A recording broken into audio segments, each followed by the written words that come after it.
Hi friends, in this video we are going to solve iter_tools.permutations predefined method which is defined in ITR tools in Python. In order to get more information about this predefined method, you can use the link which is given in the description below. This tool returns successive R length permutations of elements in an iterable. If R is not specified or is none, the R defaults to the length of the iterable and all possible full length permutations are generated. Permutations are printed in a lexicographic sorted order. So if the input iterable is sorted, the permutation tuples will be produced in a sorted order. It is just same like combinations. Here they given a set of examples in order to understand our task.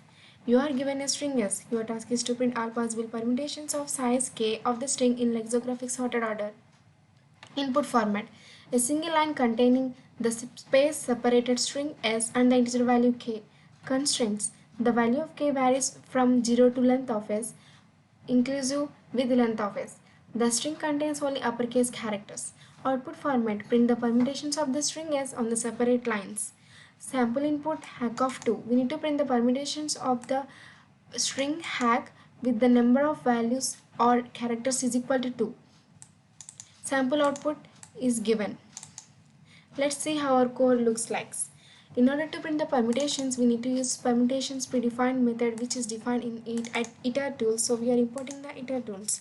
In order to store the values of hack and 2, that is 2 input, one is strings and another is the integer value. We are using two variables s comma n in which we are storing the iterable and the number using input.split. Here n is an integer, so we need to convert the value of n into integer. Next, we need to print the permutations.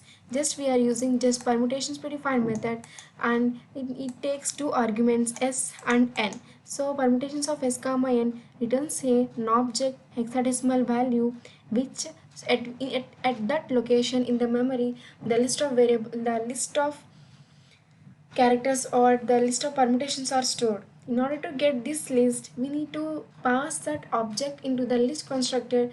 Next, we will obtain the list of permutations written as written. So we need to store in the variable. Here we store in L.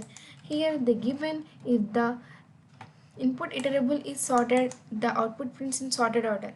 So in order to obtain sorted order, here we can use L.sort or we can sort the input string initially itself.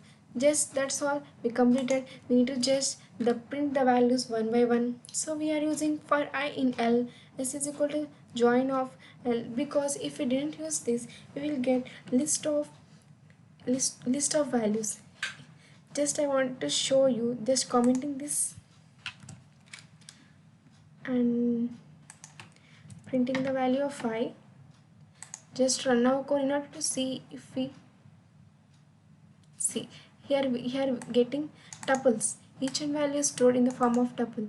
So in order to get the output as a string, we need to use the join method. So we need to join the tuple which stores the value of characters with no space between them.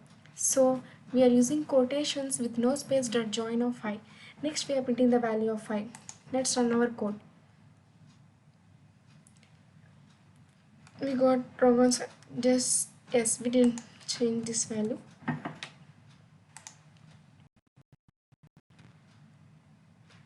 Sample test case is right. Let's see whether our code, yes, we passed all the test cases. That's all in this video. Thank you.